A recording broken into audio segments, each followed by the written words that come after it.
En sus testimonios, ex asesores del expresidente del Consejo de la Judicatura, Wilman Terán, detallan la organización que él tenía y que causaba miedo en esa institución. $1.000 millones costará al Estado cumplir con los contratos para generar suficiente energía para aliviar los apagones. El cambio de partido político o camisetazo en la Asamblea está a punto de ser sancionado y una mayoría apoya esa reforma que será tratada mañana. En entrevista con Ecuavisa, el alcalde de Quito, Pavel Muñoz, baja la atención a la confrontación con el gobierno. Dice que sí habrá serenata al presidente y que el fin de los racionamientos de agua depende de que llueva durante 10 días. Por las fiestas de Quito, Televistazo explora espacios secretos en el centro histórico, como la Casa de los Disfraces, que alberga parte de la historia de la capital. El futbolista profesional Pedro Pablo Perlaza y un amigo desaparecieron desde el 1 de diciembre en Esmeraldas. La familia del jugador ha presentado una denuncia en la fiscalía. Más de 80 bomberos siguen luchando contra el incendio forestal en Cerro Azul, en el noroeste de Guayaquil. El Ministerio de Educación mantiene las clases no presenciales en las instituciones educativas de Los Ceibos, Urdesa y Vía La Costa. En el Día Internacional de las Personas con Discapacidad, Televistazo presenta las historias de 3 ecuatorianos que cuentan sus desafíos y la falta de inclusión en el país. El presidente de Corea del Sur fracasó en su intento de golpe de Estado por medio de la ley marcial. Miles de personas salieron a las calles y se enfrentaron con los militares. En la segunda entrega sobre el finalista Independiente del Valle, Televistazo describe el modelo de gestión que lo convierte en un club de talla internacional. Buenas noches, amigos, bienvenidos a Televistazo Estelar este martes 3 de diciembre. Comenzamos ya con el desarrollo de la información más relevante del día. La estructura que Wilman Terán implantó en el Consejo de la Judicatura con seguimientos, contrainteligencia, grupo armado y principios de un grupo subversivo es lo que describieron ante el juez del caso Pantalla sus ex asesores. Durante 10 horas, el círculo cercano de Terán dejó asombrado al auditorio con su relato. Jacqueline Rodas siguió la audiencia. Santiago Cifuentes y Fabricio Herrera, ex asesores de Wilman Terán, describieron ante el juez del caso Pantalla una historia tétrica sobre lo que vivieron en el Consejo de la Judicatura. Cifuentes contó que Terán implantó principios de un grupo subversivo anclado a la guerrilla colombiana, al que su jefe dijo que perteneció en su juventud. Herrera contó cómo empezó todo. Fue una administración llena de secretos, miedos, temores y amenazas. Wilman Terán nos anunció que íbamos a ser víctimas de seguimiento, que él tenía inteligencia y contrainteligencia externa a la judicatura. Estos seguimientos fueron reales. Cuando estaban en viajes o actividades particulares, Terán les llamaba por teléfono y les decía cómo estaban vestidos, con qué personas y en qué lugar. También les mandaba motos con amenazas, según los testigos. El temor creció luego de una sesión del Pleno de la Judicatura en Santo Domingo de los Áchilas. Nos moviliza en medio de una noche lluviosa a una piladora de cacao en Santo Domingo. Al ingresar, él le indica a un grupo de unas 20 personas que saquen los juguetes. En ese momento, estas personas empiezan a portar armas de grueso calibre, escopetas, carabinas y pistolas tipo Glock. Notablemente se encontraban al mando del doctor Wilman Terán. Cifuentes y Herrera describieron la estructura que Terán conformó mientras fue presidente del Consejo de la Judicatura. Ubicaron a la jueza de Santo Domingo, Anabel Torres, como la presidenta en las sombras, con gran influencia y que tenía a su disposición a todo el personal de Terán. Terminaba las reuniones con la frase "deben morir". A ella la ponen a la cabeza de la estructura externa, bajo el alias Diamante o Agente 1. Actualmente está prófuga. Los Ángeles Negros, encargados de posicionar la imagen política de Terán en su plan para ser presidente de la República. El Ejército Invisible, un grupo de hackers que le filtraban información de la Fiscalía y la Policía y manejaban el Troll Center por $8,000 mensuales. Los Ángeles Blancos, ONGs de derechos humanos que ponían gente en las concentraciones de Terán. Y la Legión Rural, dirigentes de las juntas parroquiales a los que entregó direcciones provinciales de la Judicatura. En la estructura interna estaba el llamado Cerebro, su gente de confianza a la que contrató en nómina del Consejo de la Judicatura. Cifuentes y Herrera pertenecían pertenecían al cerebro. Ahora están presos y son procesados junto con Terán por asociación ilícita en el caso Pantalla. Confesaron que en la estructura también estaba un asesor de la Comisión de Justicia de la Asamblea y dieron los nombres de los integrantes de cada grupo. La Fiscalía ingresó a los exasesores al sistema de protección.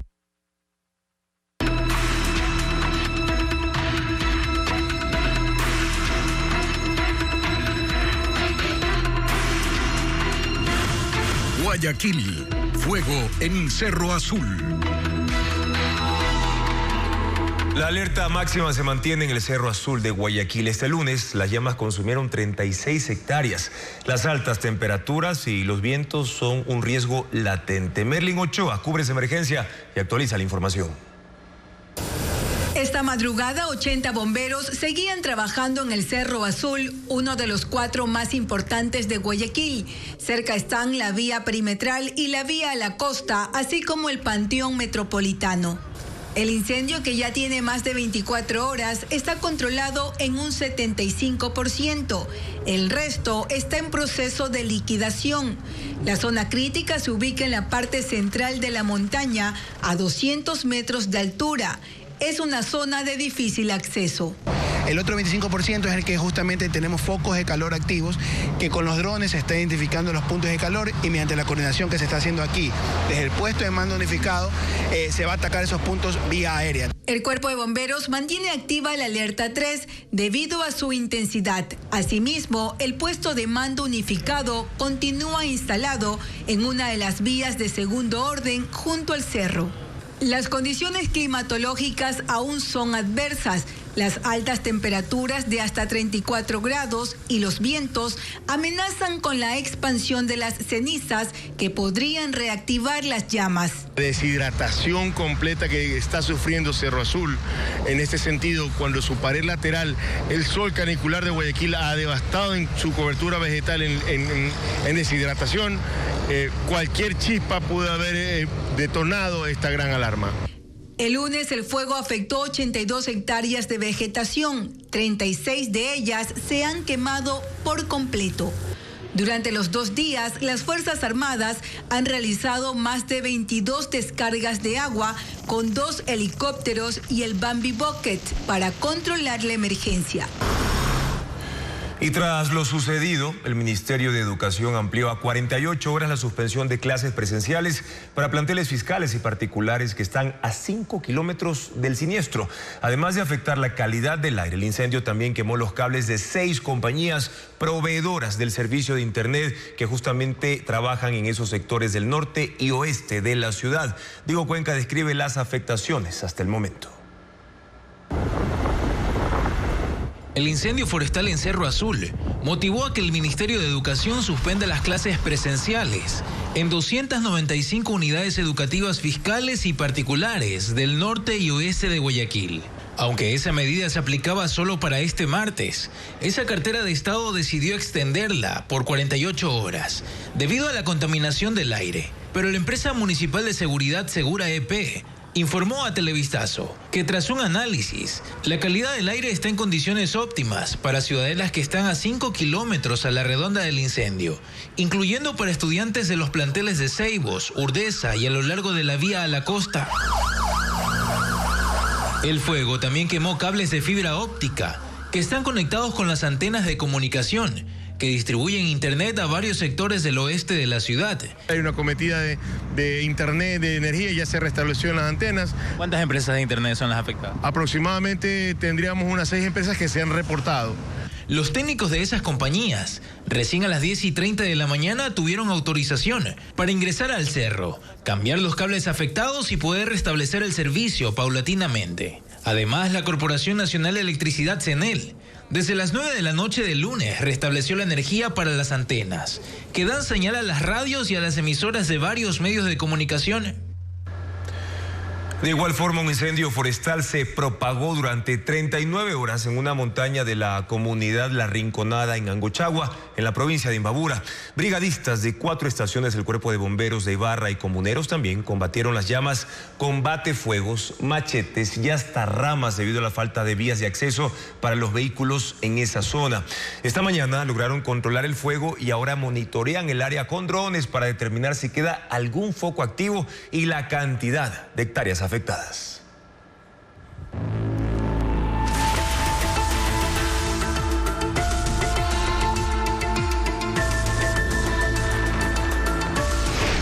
Electricidad. El lío es generarla.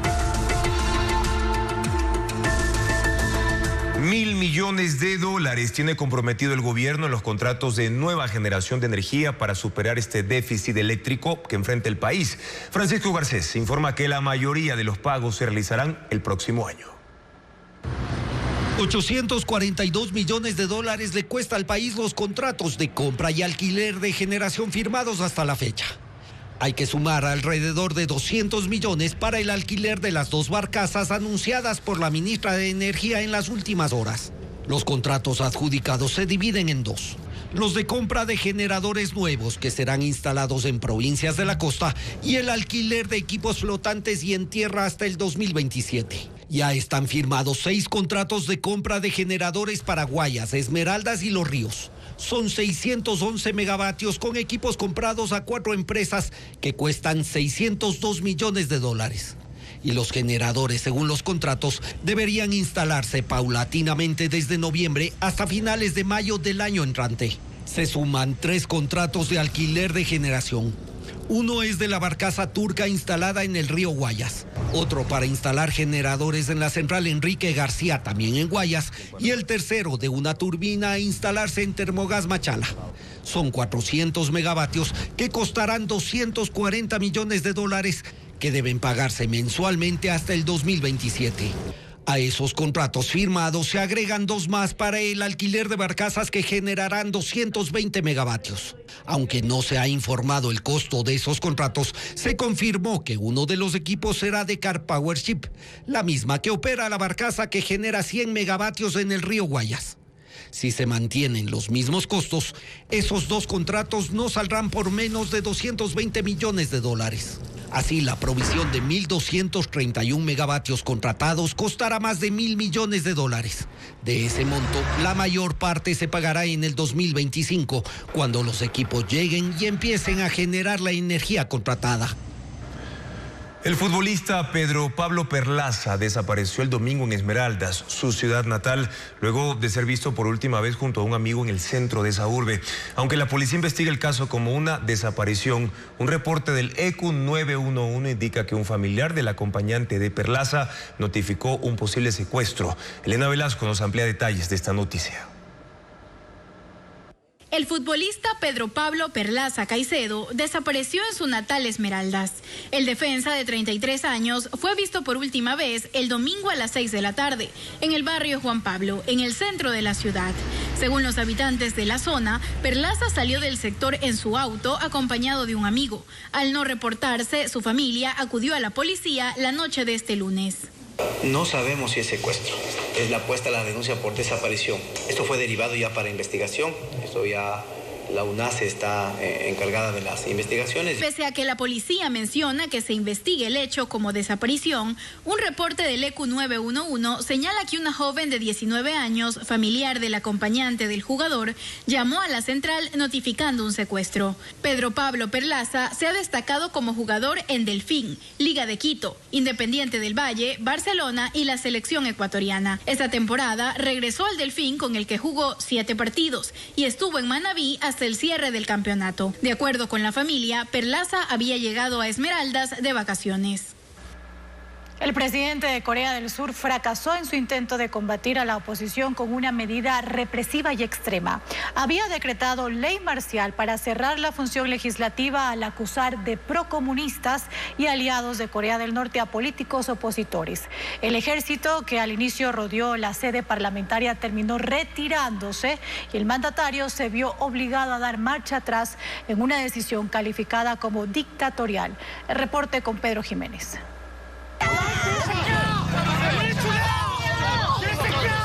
Seúl, capital de Corea del Sur, vive escenas de tensión social y política. El ejército rodeó el edificio de la Asamblea Legislativa, acatando las disposiciones de la ley marcial invocada por el presidente, que puso en manos de las Fuerzas Armadas y la policía el control de diversas actividades. En un mensaje televisado emitido sin previo aviso, Yoon Suk-yeol dijo que la medida buscaba proteger a la República de Corea de la amenaza de fuerzas comunistas, erradicar a los despreciables grupos pro-Corea del Norte y así defender el orden constitucional, desatando una crisis aún más grave en medio de un conflicto con partidos de oposición que antes le frenaron una ley de presupuestos impidiendo el financiamiento de funciones estatales. Durante 3 horas hubo movilización de tropas. Los soldados irrumpieron en la sede parlamentaria para impedir el acceso de los legisladores, que al mismo tiempo se enfrentaron con los uniformados, presionaron y entraron al pleno para sesionar e intentar echar abajo la medida. De los 300 congresistas, 190 ingresaron y votaron por unanimidad para anular la decisión del presidente. El líder de la oposición declaró que la ley marcial es inconstitucional e inválida y que todas las órdenes dadas por el mandatario son ilegales. Ante esto, la fuerza pública se retiró del edificio y en las calles miles de personas se quedaron protestando contra el presidente, que con una ley marcial prohibía la acción legislativa, la libertad de reunión, las manifestaciones, controlaba los medios de comunicación y pretendía encarcelar a contraventores sin orden judicial. Pero no le quedó más que dar marcha atrás y levantar la medida, aunque en una nueva aparición en televisión insistió en que se trata de una guerra contra quienes quieren detener el funcionamiento del país. Yoon Suk-yeol, presidente de Corea del Sur desde 2022 por el conservador Partido del Poder Popular, enfrentó también voces en contra del decreto dentro de su organización política, mientras que para los opositores esto equivale a un intento de golpe de Estado, usando por primera vez en democracia un recurso que solo fue aplicado en la dictadura que estuvo vigente hasta 1987. El presidente electo de Estados Unidos, Donald Trump, presiona para que libere a más de 100 rehenes que siguen cautivos en la Franja de Gaza y advierte con desatar un infierno en Medio Oriente si no son devueltos antes de que asuma el mando el 20 de enero. El grupo terrorista Hamas exhibió en el fin de semana el video del rehén israelí estadounidense Edan Alexander, que pedía al presidente electo de Estados Unidos y al gobierno de Israel negociar su liberación.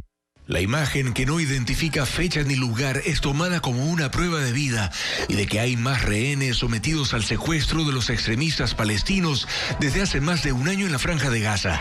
El cálculo es de 101 personas. La presión para que se libere a los rehenes está no solo en Israel, donde familiares de las víctimas hacen nuevas manifestaciones, también en Estados Unidos, donde en este encuentro en Central Park en Nueva York participaron parientes de Edan Alexander, incluido su padre. Stay strong, survive. Mantente fuerte, sobrevive, vamos por ti, le dijo. El alto al fuego que se ha logrado entre Israel y Hezbollah en Líbano se espera que sirva de base para poner fin a la guerra entre Israel y Hamas y lograr la devolución de los rehenes, incluso los cuerpos de los que pueden haber muerto en cautiverio y que siguen en Gaza. Ante esto, el presidente electo de Estados Unidos, Donald Trump, ha dicho que se habla mucho y se actúa poco en cuanto a los rehenes, y aunque no especifica qué estrategia puede usar para lograr la liberación, lanzó una advertencia en un mensaje en su red Truth Social, señalando que si los rehenes no son liberados antes del 20 de enero en que asume la presidencia, se desatará un infierno en Medio Oriente, con graves consecuencias para los responsables. Y es que las negociaciones políticas parecen estar estancadas y en Israel hay sentimientos de frustración ante la falta de un acuerdo que permita su liberación.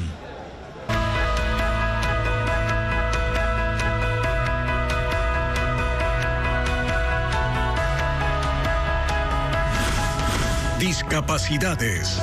La inclusión como tarea. Paul Barrios tiene 50 años y se desplaza en silla de ruedas. Cada día lucha contra las dificultades que tiene en Quito, donde trabaja en una empresa pública. Todos los días. Incluso tiene miedo de ser atropellado.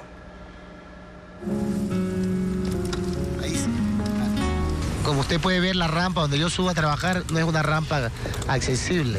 Esa es una rampa asesina. Porque el momento que uno sale a laborar sí es molestoso y da iras porque las personas que están al frente de todo esto, que son nuestros gobernantes, no le dan la prioridad al 100% a las personas con discapacidad. Paul Barrios tiene discapacidad para caminar desde los 19 años tras sufrir un disparo en la columna al ser asaltado. Hoy tiene 50. Todos los días al llegar a su trabajo en Petroecuador, el cuidador de vehículos lo empuja por la rampa para llegar a su oficina. Sí, las veredas no son accesibles, toca pedir ayuda. Yo soy una persona muy independiente, trato de ser de lo más independiente que pueda, pero me encuentro con esas dificultades que toca coger en la silla, saltar y hacer piruetas para poder continuar el camino, porque de lo contrario no tenemos la accesibilidad. Vive con miedo de ser atropellado. 2 veces vehículos lo han golpeado. Falta mucha cultura también en los choferes y todo, porque si te ven a ti pasar, o sea, no te paran. Cuando te ves que ya estás encima del carro encima tuyo, o sea, entonces sí. ¿Por qué? Porque uno tiene que andar en la calle, uno no puede subirse a las veredas. Entonces, si tuviéramos la accesibilidad, entonces no tuviéramos ese problema.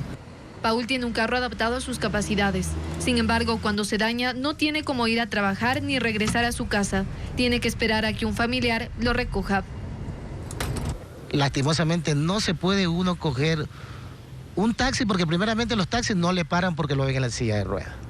Otra, la ecovía o los medios de transporte no tienen la accesibilidad. 2 veces me he caído yo en la ecovía. Nadie está exento que tenga una discapacidad. Sí, nadie estamos libres.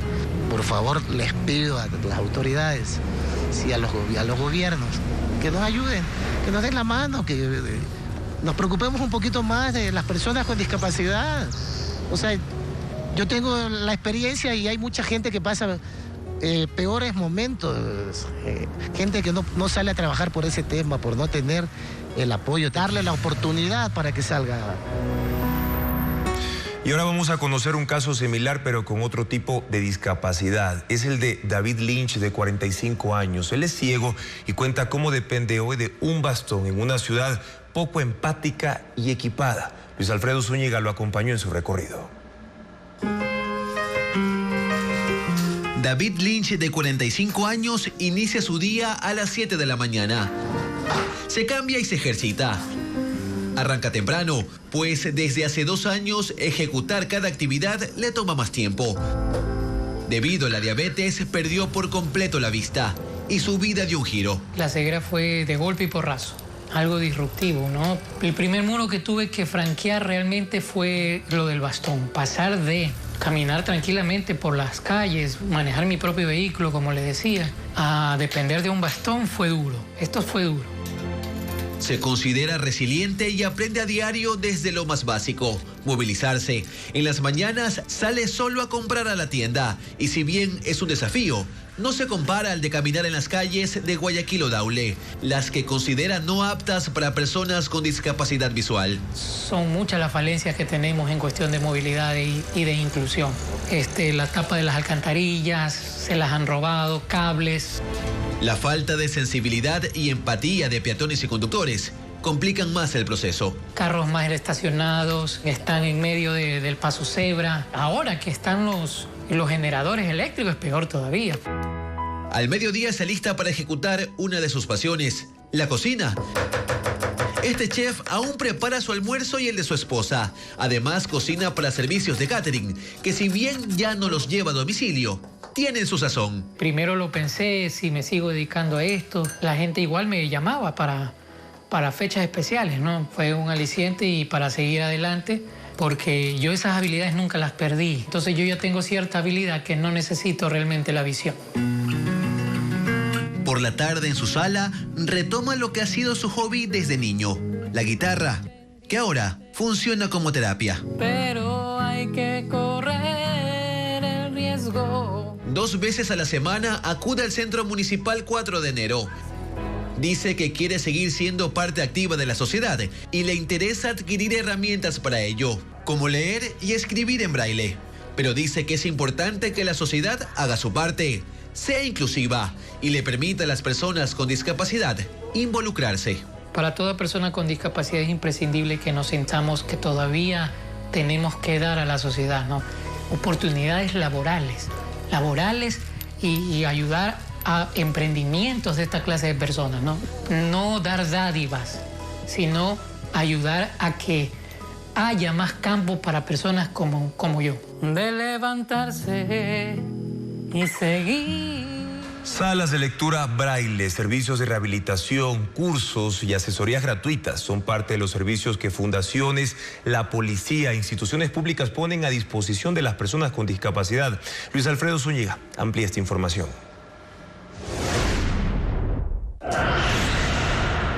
La Biblioteca Municipal de Guayaquil abrió nuevamente la sala Luis Braille. Este espacio surtió por más de 20 años de audiolibros, computadoras y otras herramientas a personas con discapacidad visual para facilitar sus estudios. Sin embargo, estuvo cerrada por 3 años y este martes, a propósito del Día Internacional de Personas con Discapacidad, abrió sus puertas nuevamente. Quienes lo requieran pueden acceder a este servicio de manera gratuita y se ejecuta un proyecto para que en 2025 se dicten clases de computación, inglés y uso del bastón. El Consejo Nacional para la Igualdad de Discapacidades CONADIS ofrece 9 cursos gratuitos online en el portal web plataformaconadis.gov.es. Las inscripciones son para temas como lectura fácil, inclusión laboral, turismo o educación financiera. Esta última opción incluye 3 módulos con 8 horas académicas y aborda acceso a crédito, ahorro y planificación. La Federación Nacional de Ecuatorianos con Discapacidad Física habilitó asesoría jurídica virtual gratuita para personas con discapacidad y sus familias. Este servicio lo pueden solicitar en las 24 provincias, ingresando a las redes sociales de la Fundación para comunicarse con uno de los 3 abogados designados. Las consultas se realizan vía Zoom. La Unidad de Equitación y Remonta de la Policía en Guayaquil, Quito y Cuenca ejecuta terapia asistida con caballos para personas con discapacidad. Niños, niñas y adolescentes aprovechan los movimientos naturales de este animal y el acompañamiento de los agentes para mejorar su equilibrio, movilidad, concentración y lenguaje. Las fechas para nuevas inscripciones se publicarán en las redes sociales de la policía.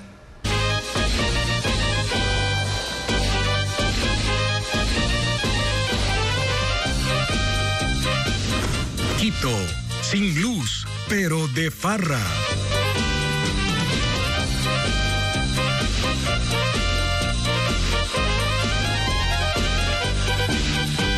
Las vitrinas del Centro Histórico de Quito están llenas de colores, texturas y sabores. Son los tradicionales dulces que caracterizan a la ciudad. Aunque cada vez es más difícil encontrarlos, hay quienes anhelan conservarlos. Alejandra Proaño nos muestra algunas de estas golosinas.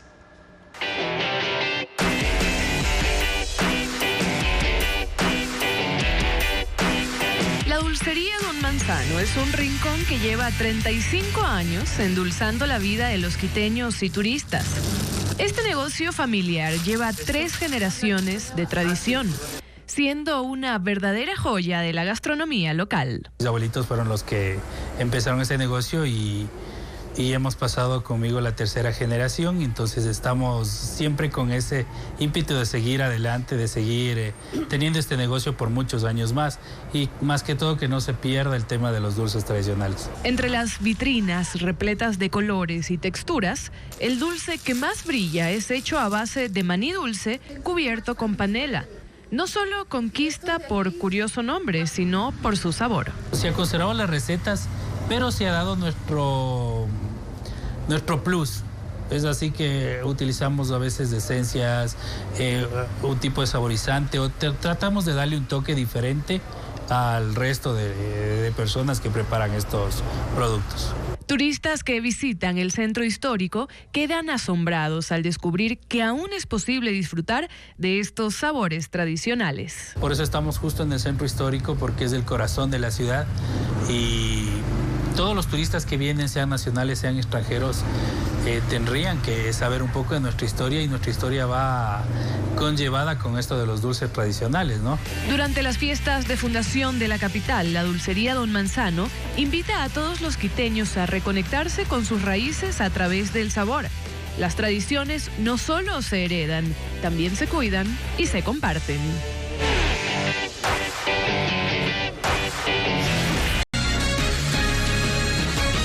En una entrevista para Contacto Directo, esta mañana el alcalde de Quito, Pavel Muñoz, dijo que para terminar con los racionamientos de agua en la ciudad es necesario que llueva durante 10 días consecutivos. Además confirmó que sí habrá serenata quiteña la noche del 5 de diciembre. Adán Bermeo con el resumen de sus declaraciones. Permitir al gobierno nacional que quiera... El alcalde de Quito, Pavel Muñoz, bajó el tono a las diferencias con el gobierno. Esta mañana, durante una entrevista en Contacto Directo, dijo que está coordinando con la presidencia decisiones y que ha mantenido conversaciones con el ministro José de la Gasca.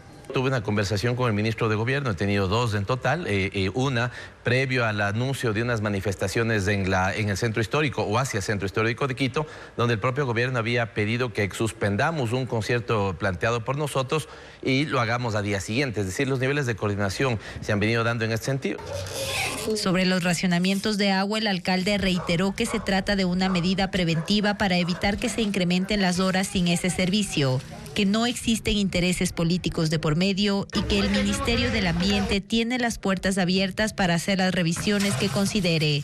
Por ahora, los cortes de agua se realizan de 17 horas a 3 de la madrugada en 27 de los 1.400 barrios de Quito y afectan, según Muñoz, al 5.4% de la población de la capital. Para que el sistema esté plenamente abastecido y la cuenca pueda estar llena nuevamente, debería llover en Quito 10 días consecutivos para ya no tener que hacer esos racionamientos. Si empieza a llover un poquito más, como ahora ha empezado a llover, entonces nosotros hacemos una restricción un poquito menor. Finalmente zanjó el tema de la serenata quiteña. Según él, polemizado innecesariamente. El evento siempre estuvo contemplado, eso dijo, en la programación de las fiestas, pero no como un acto público. Es una visita del alcalde con el cuerpo de concejales al presidente de la República ofreciendo una serenata acompañado por la banda municipal. La tradicional serenata quiteña se llevará a cabo la noche del 5 de diciembre y por ahora está prevista la presentación de bandas municipales. En Perú, una roca de gran tamaño se desprendió de un cerro y aplastó a una camioneta, matando a 3 de sus ocupantes. Ocurrió en una carretera a unos 100 kilómetros al noreste de Lima. El vehículo terminó volteado en la vía. De este accidente, solo el chofer sobrevivió y es tratado en un hospital. Una nueva caravana de migrantes va desde la frontera sur de México en dirección a Estados Unidos, a pesar de las declaraciones del presidente electo Donald Trump en contra de los indocumentados y de la mandataria mexicana Claudia Sheinbaum. Ella aseguró la semana pasada que estos grupos ya no llegan al límite norte del país. Se trata de 1.500 viajeros, en su mayoría de Venezuela, pero también hay colombianos, haitianos y cubanos. Algunos dicen que viajan contrarreloj ante el temor del cierre de la frontera. Rusia ejecuta prácticas de guerra en el mar Mediterráneo, cerca de la costa de Siria. Son maniobras navales con disparo de misiles hipersónicos y de crucero en un ejercicio conjunto de la Marina y la Fuerza Aérea. En esta jornada estuvieron involucrados 1.000 militares, 10 barcos y 4 aviones.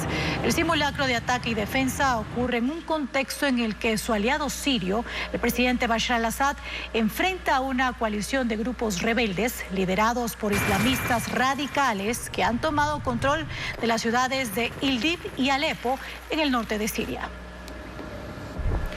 Y un estudio hecho en Estados Unidos demuestra que las personas con altos niveles de grasa visceral presentan mayor riesgo de sufrir Alzheimer. La investigación la realizaron científicos principalmente en la Universidad de Washington en San Luis, Missouri.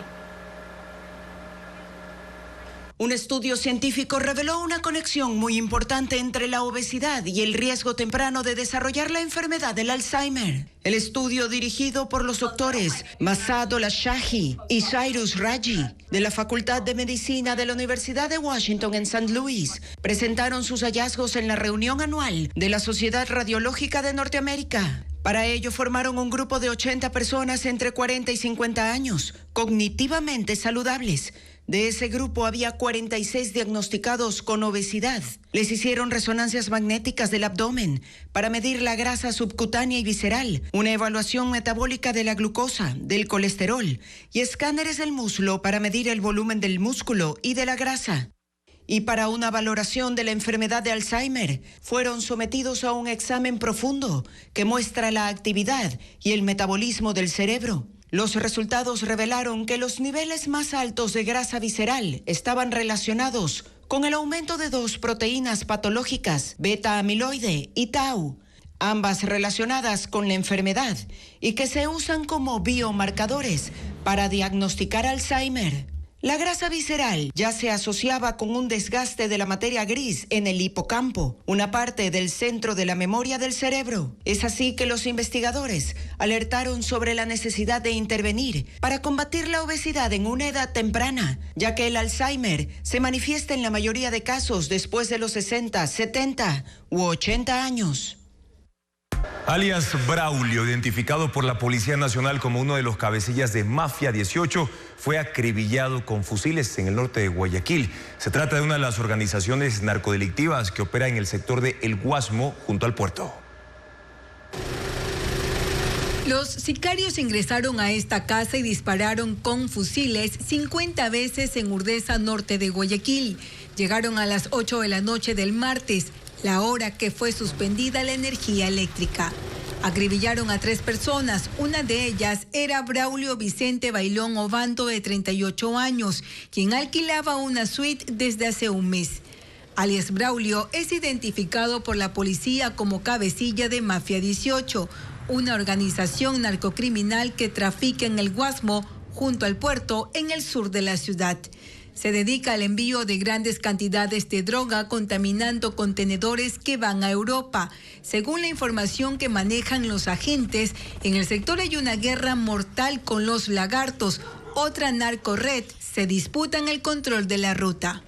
El principal cabecilla de Mafia 18 era Samir Maestre, alias Samir, asesinado en octubre de 2023. Tras el crimen tomó el poder Braulio.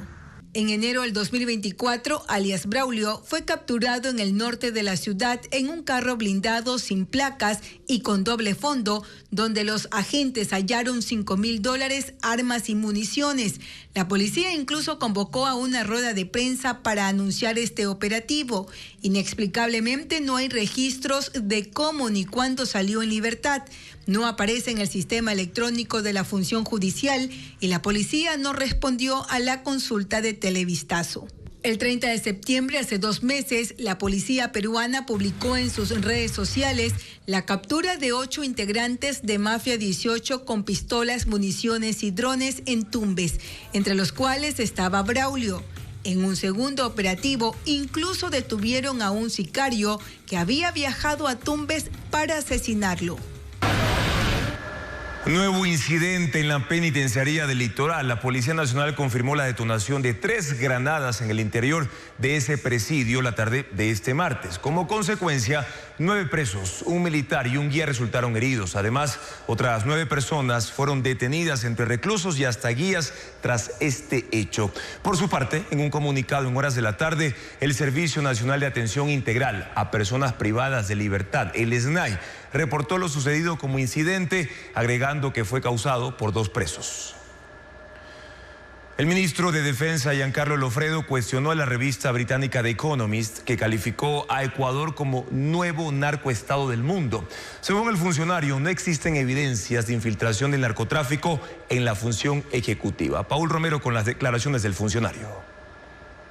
9 días se tomó el gobierno para reaccionar a la publicación de la revista británica The Economist, que en la edición 1843 del 24 de noviembre calificó al Ecuador como un nuevo narcoestado del mundo.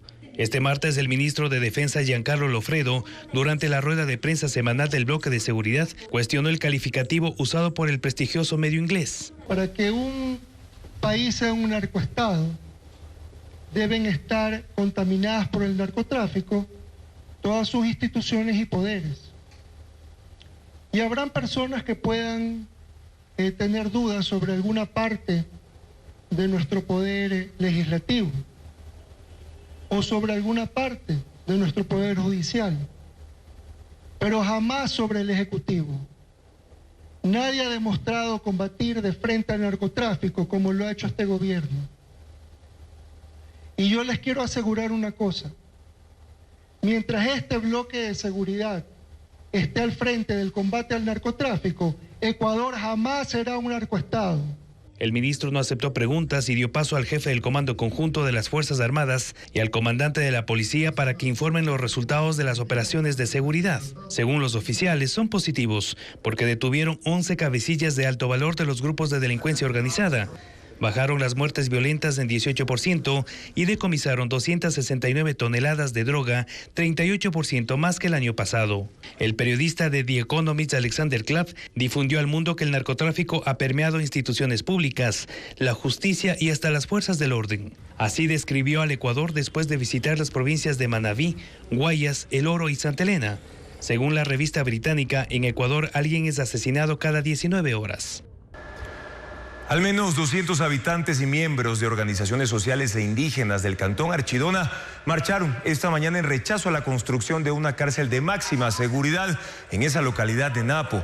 La manifestación comenzó en la avenida Napo, donde pidieron que se reubique ese proyecto, ya que el lugar elegido está cerca de 4 unidades educativas con 5.000 estudiantes. También avanzaron hasta el sector Yaguari, donde con troncos y llantas bloquearon 4 tramos de la troncal amazónica que conecta a Napo con Orellana y también con Sucumbíos.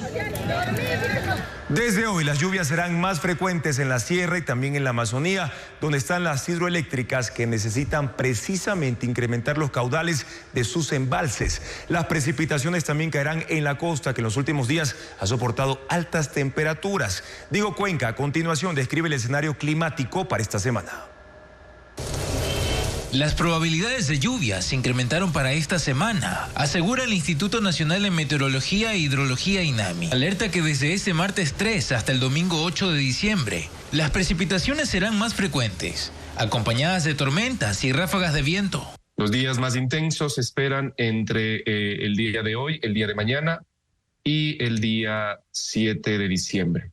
Las intensas lluvias caerán en Esmeraldas, Carchi, Imbabura y Pichincha, mientras las precipitaciones de nivel medio caerán en Sucumbíos, Napo, Pastaza, Morona Santiago, Zamora Chinchipe, Santo Domingo de los Áchilas, Cotopaxi, Bolívar, Cañar, Azuay, El Oro y Loja. Además que también tenemos previsto lluvias en las zonas de estribación oriental, en donde se encuentran ubicadas muchas de nuestras centrales hidroeléctricas. Cerca de las 5 de la tarde de este martes, empezó a llover en la capital Azuaya, donde están los 4 ríos que alimentan los embalses de las 3 hidroeléctricas del complejo Paute. Estos cambios climáticos ocurren porque a Ecuador empezó a ingresar masas de aire húmedo desde Panamá, que se fusionan con las altas temperaturas que soporta el país desde el fin de semana. El informe del INAMI también anuncia que en Guayaquil las temperaturas empezarán a disminuir desde el viernes y el sábado, pues en los últimos días la ciudad ha soportado una ola de calor de hasta 35 grados. El gobierno retomó su plan para contratar 2 barcazas adicionales con el objetivo de generar al menos 220 megavatios. El Ministerio de Energía informó que uno de los contratos ya fue adjudicado, como lo informa Francisco Garcés. El gobierno espera cerrar el año con una nueva barcaza generadora de 120 megavatios que funcionará en el sector de las esclusas en Guayas. El contrato fue adjudicado y según el Ministerio de Energía, la barcaza llegará la próxima semana. La ministra de Energía, Inés Manzano, informó en Teleamazonas que la primera barcaza se encuentra en el Canal de Panamá, lista para viajar al Ecuador una vez se firme el contrato. Según ella, si todo sale según lo previsto, la barcaza anclará en el río Guayas al final de la próxima semana. La ministra no dijo cuál es la empresa proveedora del equipo ni el costo del alquiler por 1 año y 3 meses, según las bases de adjudicación elaboradas por la empresa eléctrica del Austro. Otra barcaza se sumará en enero con capacidad de 100 megavatios y la adjudicación concluirá esta semana. También será anclada en el río Guayas, donde ya opera la barcaza de Car Power Ship, que entrega 100 megavatios desde septiembre. La contratación de las 2 nuevas barcazas implica un cambio de opinión en el gobierno. En octubre, la ministra Manzano había anunciado que el plan de contratación de barcazas quedaba suspendido porque las ofertas eran de equipos antiguos y su instalación implicaba riesgos ambientales. Las dos barcazas suministrarán 220 megavatios de electricidad desde enero. Con ellas, el gobierno busca reducir el déficit de generación que la ministra Manzano cuantifica en 1.800 megavatios. La Asamblea Nacional tratará una reforma para sancionar los camisetazos. El informe aprobado dispone 90 días de suspensión al legislador que vote fuera de la línea de su bancada. Patricio Díaz conversó con las organizaciones políticas sobre esta propuesta.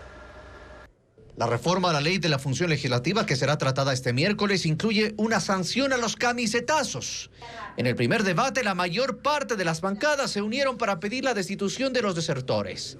Pero la comisión encargada identificó que eso puede vulnerar derechos, por lo que buscaron otra salida.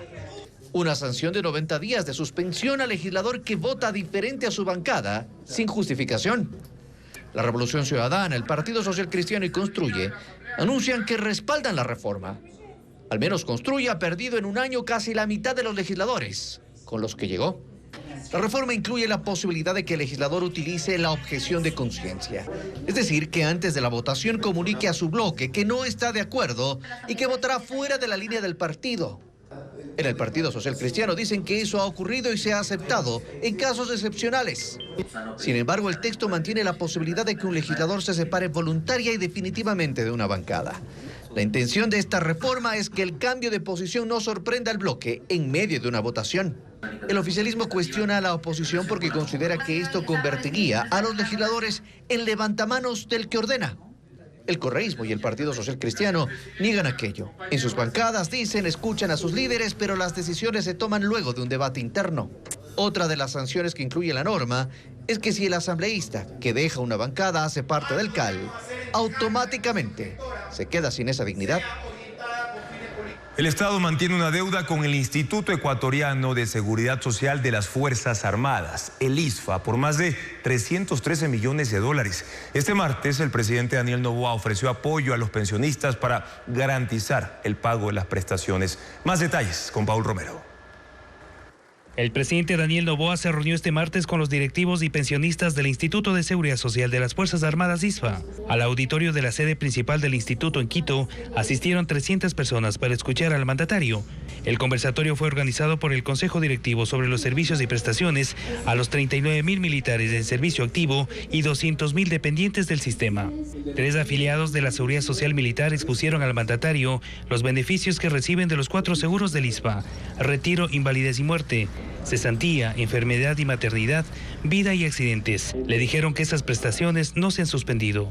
El Estado mantiene con el ISFA una deuda por esas prestaciones que suman 313 millones de dólares y que corresponde al aporte del 60% de la Seguridad Social Militar. En mayo de este año la deuda subió a 550 millones de dólares, cuando el gobierno firmó un plan de pagos para reducir el monto. En 7 meses canceló 237 millones, según información del ISFA.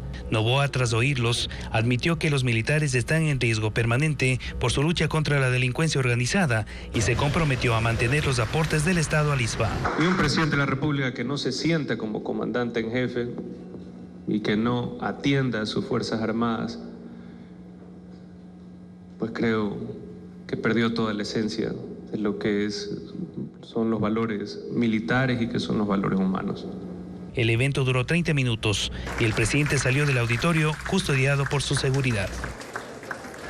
El Banco Central del Ecuador reporta que la percepción de los ecuatorianos es negativa sobre la situación económica que vive el país y también en sus hogares. Además, esta institución señala que la mirada hacia el futuro cercano no es optimista. Lenin Artieda explica las cifras. El Banco Central presentó el índice de confianza del consumidor que mide la percepción actual y el grado de optimismo sobre el estado de la economía y su evolución. La encuesta la desarrolló el Instituto Nacional de Estadísticas y Censos y registra el criterio de 8.792 encuestados en todo el país. A ellos se les preguntó cuál es la situación de su hogar en relación al mes anterior. Un 3.95% dijo que es mejor, un 68.5% que las cosas están igual y un 27.5% que están peor. Cuando se les preguntó cómo creen que será la situación económica de sus hogares en los próximos 3 meses, el 92.1% dijo que estarán igual o peor. Un 7.9% confía en que las cosas mejorarán. Generalmente los consumidores tienden a esperar que las condiciones económicas mejoren con el tiempo, incluso si las condiciones actuales pueden ser desfavorables. Y como le decía, también los consumidores tienen mayor incertidumbre en la evaluación del presente. Al ser consultados sobre la situación económica actual del país, un 3.8% dijo que es mejor, un 34.6% considera que está igual, mientras un 61.4% entiende que la economía está peor. Y cuando la pregunta es sobre su expectativa de lo que será la situación económica del país en los próximos 3 meses, un 4.3% dice que será mejor, un 44.8% que nada va a cambiar y un 50.7% prevé que las cosas empeorarán. Como usted ve, el indicador en realidad no ha pasado ese umbral de 50 en los últimos años, por lo cual no podríamos decir que tienen una percepción optimista de la evolución de la economía y de sus hogares. El informe del Banco Central también recoge la data sobre la situación para encontrar o mejorar un puesto de trabajo. El 1.3% dice que es mejor, el 35.4% señala que es igual y el 63.1% sostiene que es peor o más complejo. Pese a estos valores, el Banco Central destaca que en comparación con los registros de octubre del 2023, el índice global de confianza del consumidor se ha incrementado en casi 3 puntos porcentuales. Eso significa que poco más del 38% de la población tiene sentimientos positivos sobre la situación económica de sus hogares y del país.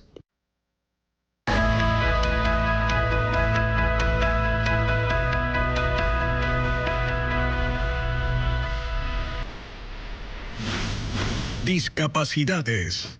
La inclusión como tarea.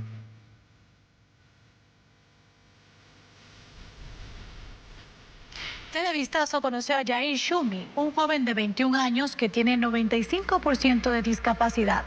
Pese a sus limitaciones, su gran sueño es montar a caballo totalmente solo. Por eso acude a terapias de equitación acompañado de su madre, quien asegura que su hijo tiene otro gran anhelo. Veamos de qué se trata. Yo soy la que manejo 24/7, 24 horas al día. Estoy siempre con él. Lo más complejo es la actividad física que hacemos para sacarlo a los sitios que no son de inclusión. Pero yo quiero a Yair incluirle en lo que pueda hacerlo. Yair Shumi tiene 21 años y tiene parálisis cerebral severa y microcefalia. No puede caminar, habla frases cortas y mueve con dificultad sus brazos. Su grado de discapacidad es 95%. Todos los días se despiertan a las 6 de la mañana y desayunan juntos. Muy bien, ¿pusiste seguro? Sí. Entre las 7 y 8:30 acuden a terapia de equitación. El gran sueño de Yair es montar a caballo 100% solo. Es algo que me motiva a seguir. He logrado demasiado con Yair. Es algo que yo nunca pensé ver en mi hijo por su discapacidad. Y siempre le digo a él, estoy orgullosa cada vez que él se baja del caballo. Dicen que soñar no tiene límites, y es así como nace el segundo gran anhelo de Yair, manejar su triciclo con las manos. Todas las tardes practica 30 minutos. ¿Quieres salir a la calle? Sí, a la calle. Otra de las actividades favoritas de Yair es la terapia física. El objetivo es que pueda obtener algo de independencia. Le ponemos en un arnés y le colgamos prácticamente en una caminadora para que él camine. Eso tampoco nunca pensé que lo íbamos a lograr, porque cuando era pequeñito me dijeron que era un chico no caminante. Entonces, ver a mi hijo en todo eso es mi motivación a seguir.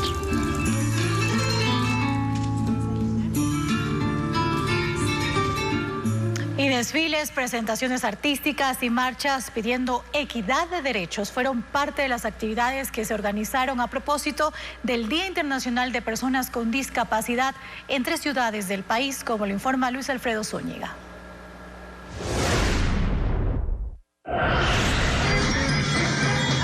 700 personas participaron en el gran encuentro de discapacidades que se realizó en La Tacunga. Un grupo de danza y la banda municipal abrieron la caminata que recorrió 10 cuadras, desde la plazoleta de San Francisco en el centro hasta la tribuna de la Avenida Cívica. En la provincia de Cotopaxi existen 8.000 personas con discapacidad. 200 personas con discapacidad física, visual y auditiva participaron con sus familias y globos blancos. También se sumaron estudiantes de 5 unidades educativas. Se pidió a las autoridades mayor inclusión. Oportunidades para demostrar que sí podemos trabajar.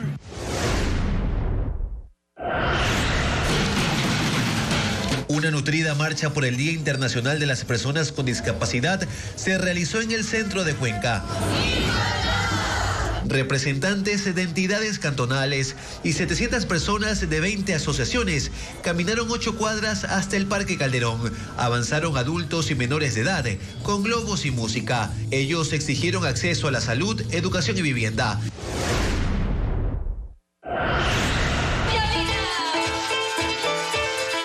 Agrupaciones de danza y música conformadas por personas con discapacidad realizaron una presentación artística y cultural en la pista atlética de Tulcán, donde se congregaron 500 personas.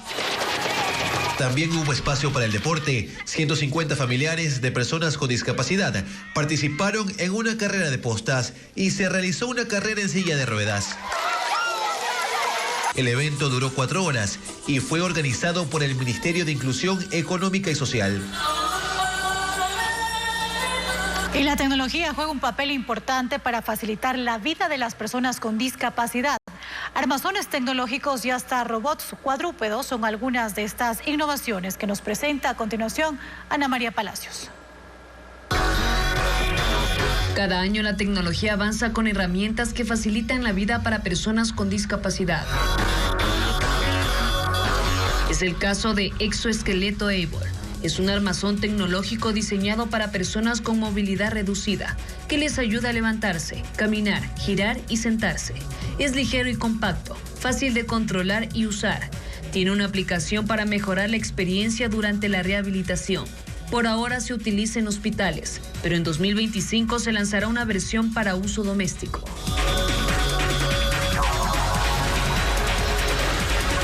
Tefi es un robot cuadrúpedo que funciona como perro guía para personas ciegas, programado para acompañar y guiar.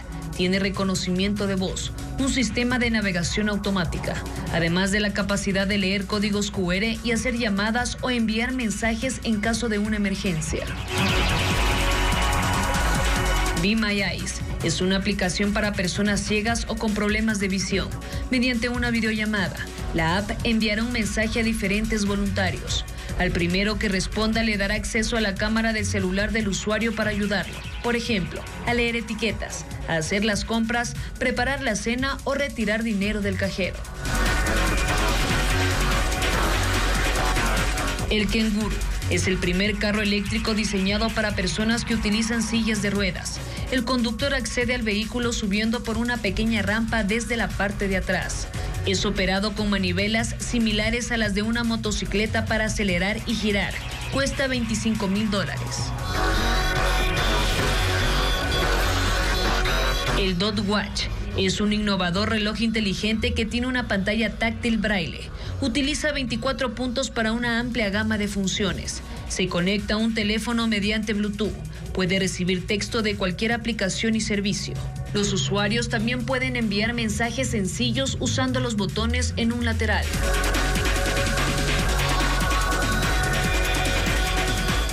A partir de hoy comienza el Festival Internacional de Artes Escénicas que se desarrollará en el Teatro Zona Escena en Guayaquil. Mientras en Loja, la Orquesta Sinfónica de esa ciudad alista un concierto gratuito en el Teatro Benjamín Carrión Mora. Estefanía Arias con la agenda cultural.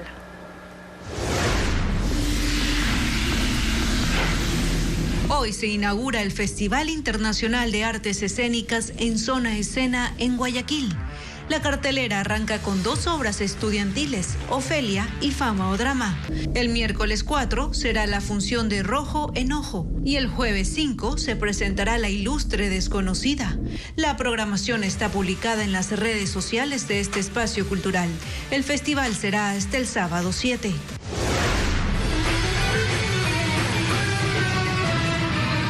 La Orquesta Sinfónica de Loja inicia su programación de diciembre con un concierto muy particular. Metal Sinfónico 3 se presentará en el Teatro Benjamín Carrión Mora en Loja, dirigido por el maestro Gerasim Voronkov. El espectáculo gratuito será este viernes 6 a las 20 horas.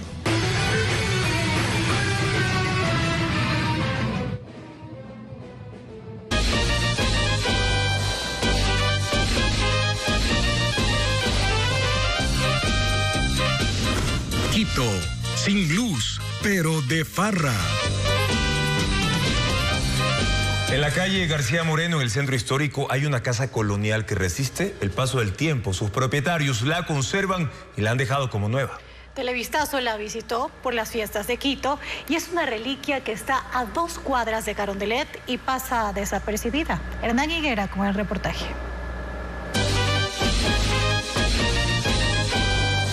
Se necesita tiempo y curiosidad para entrar al mágico Quito que está tras las fachadas.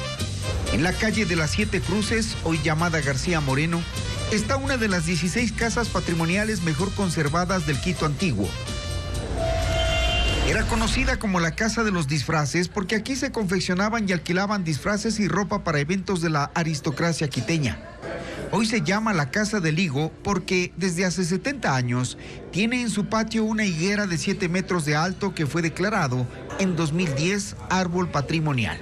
El zaguán de la casa conserva la piedra original volcánica que cubre sus 2 patios. En la parte alta se conserva un iluminado salón lleno de lienzos y objetos de arte, muebles antiguos, lámparas, espejos y detalles del siglo XVII, cuando los dueños eran los marqueses de Miraflores.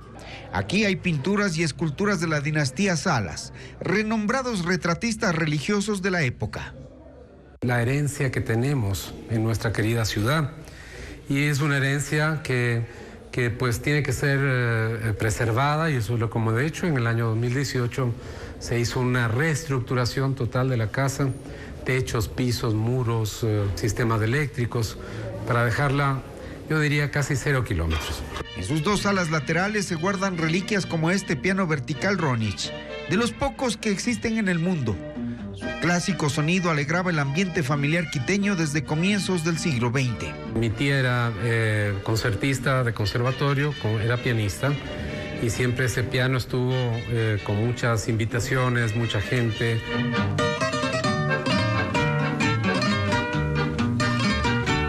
No hay otra ciudad en América Latina con tantos encantos y bellezas patrimoniadas, ¿verdad? Desde 1970 la casa es propiedad de Fabián Recalde y su esposa Teresa León. En el 2012 la donaron a sus herederos, que asumieron el compromiso de mantenerla. La última restauración se hizo en el 2018 y ahora es una casa ícono del centro de Quito. El merenguero Wilfrido Vargas, Machandade, Audi y Don Medard y sus players serán parte del Fiestón 2024. Los artistas cantarán éxitos como Soy un hombre divertido, El baile del mono, Abusadora, El baile del perrito, La botella, Solo tú, 3 notas y Gracias a Dios. Un concierto para festejar a la capital. Será este jueves 5 de diciembre en la Plaza de Toros, Quito. Y así finalizamos esta emisión de Televistazo. Las noticias vuelven a las 5:55 de la mañana. En contacto directo estarán Miguel Ángel González, presidente de la Cámara de Comercio de Guayaquil, para analizar cómo el impuesto a la salida de divisas para importar materias primas, que deja de ser crédito tributario, afectará a los negocios. También Alberto Dajic, director del Centro de Estudios Económicos para el Desarrollo de la UES, para analizar quién pagará la factura de las medidas de alivio económico impulsadas desde el Ejecutivo. Gracias por habernos acompañado, amigos. Buenas noches.